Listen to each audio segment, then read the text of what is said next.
Happy Tuesday, everyone. I hope the week has started off in a positive way for you today. I wanted to go live today and talk a little bit about some things that are really important. And it started with my motivation for doing this live today was I had a coaching call earlier today with my coach, who's amazing and just absolutely the perfect coach for me. And she made me cry. Y'all, my coach made me cry. But let me tell you why this is a good thing. So my coach made me cry. Let's hear what we were discussing. I mentioned to my coach that in one of the groups that I'm in, someone had posted something and I was really triggered by it, right? And I kind of had this list of like little catty thoughts that went through my head regarding this person's post. And so I was just like, I don't know why I'm sharing this with you, but I just wanted to tell her about this post and like maybe I should just avoid this group because there's always like some posts that like trigger like some judgy feelings. And I don't like to be a judgmental person, right? Because that's not my normal behavior at all. It's just the type of group this is.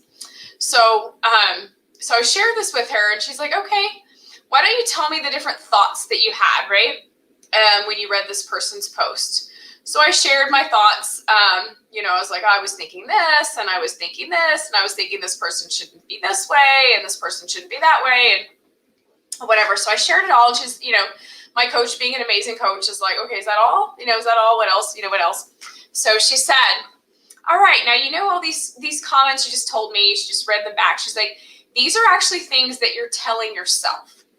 The reason that you're triggered by this person's post and what this person said is this is actually a signpost for you of something that is unhealed in you. So whenever you get really triggered by someone or something, whether it be somebody's posts on Facebook, something you read, something on the news, something somebody says to you, whenever you get really triggered by something, it's a signpost for you to look closer at something in your own life. And this is something I'm normally really, really good at doing. But in this one situation that I talked to her about, like I was not seeing the link to kind of my judgmental thoughts about this person's post and, something about myself. And so she told me, all these things that you just said that you were triggered to, if you were actually having a conversation with this person after you read it, that you were triggered to say, these are all things that you're saying to yourself. And they're not very kind thoughts, right? It's basically like, suck it up. I want to smack you. Why are you feeling this way? And so my coach challenged me to find out where this was coming from, right? Like where these feelings were coming from. And y'all, this is like the magic, right? This is the magic of coaching. So my reaction to somebody's Facebook post was triggering for me trapped emotions that I've carried for 30 years, y'all. 30 years.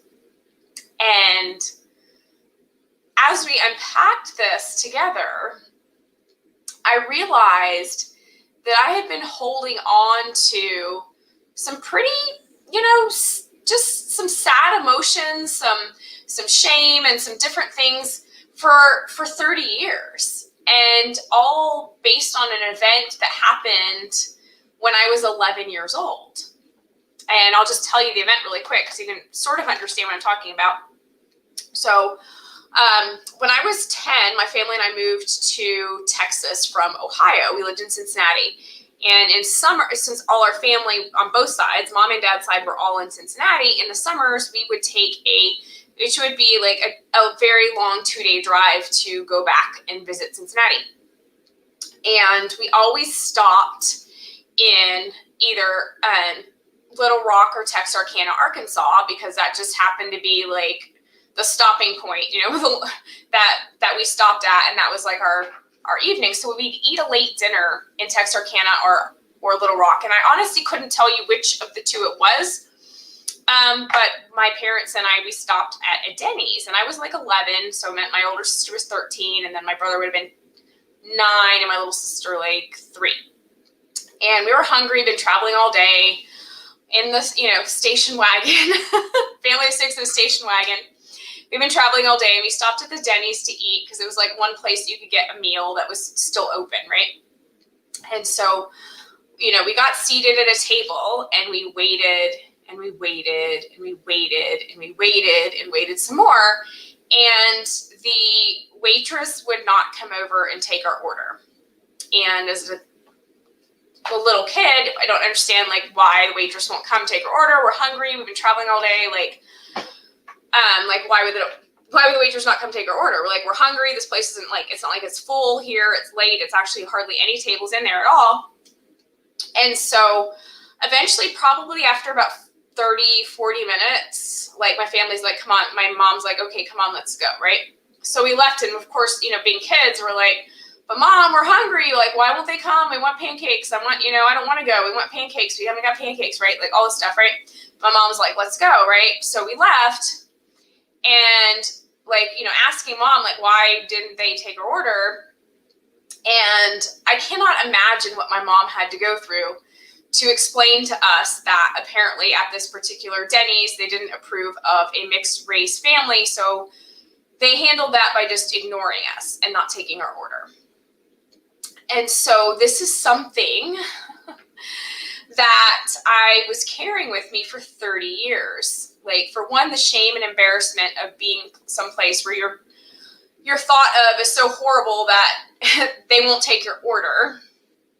2, I can't imagine the embarrassment and the hurt and the sadness that my mom felt having to explain to us children why we had to leave the restaurant without getting any food. And just the whole thing, right? So something I was carrying for 30 years, I didn't realize that it was still there and that there was any trapped emotion towards it. But the person's comment in the Facebook group, just kind of unleashed this little torrent, and it was really nothing about them. It was all triggering to me that, hey, there's a signpost, there's something here you need to heal. So my coach was really amazing, walked me through a little exercise and was able to release all those feelings that were related to that. And, just give forgiveness for the whole situation. And so, of course, I was bawling like a baby during this whole thing. But, I got off the call and I was just wow, I felt 20 pounds lighter, just so grateful for my coach holding space for me for processing something that happened 30 years ago. And that's the miracle of coaching. I'm so grateful that I can do the same thing for my clients. And I'm so grateful that I have an amazing coach to do that for me. It's I honestly can't think of anything that I would rather invest money in than myself and my own personal healing and growth. And, I've lived in $1 million condos. I've driven $150,000 cars. I've had handbags that were thousands of dollars and, expensive shoes and all that. But it's nothing has ever made the difference in my life and really impacted my well-being and happiness more than coaching. And so I feel so blessed to be a coach and be that for other people, but also to be able to have my own coach and get that transformation and that release of old stuck energy for myself.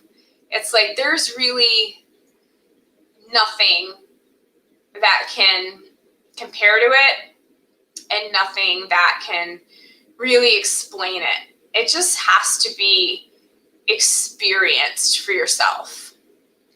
Coaching is really, I consider it magical, and it's just such a blessing that it exists and that I get to take part in it, and that I also get to be that for other people.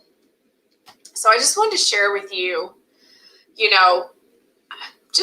my experience today with my coach and with the power of releasing emotions and negative energies that have been trapped in you for, in my case, 30 years, but heck, even if it had been just trapped for 2 weeks or a month or whatever, to be able to release that, it's just such, there's just nothing better than that. There's literally nothing better than freeing yourself from the prison of your own trapped emotions and your own thoughts and your own feelings, and to live in wholeness. There is nothing better.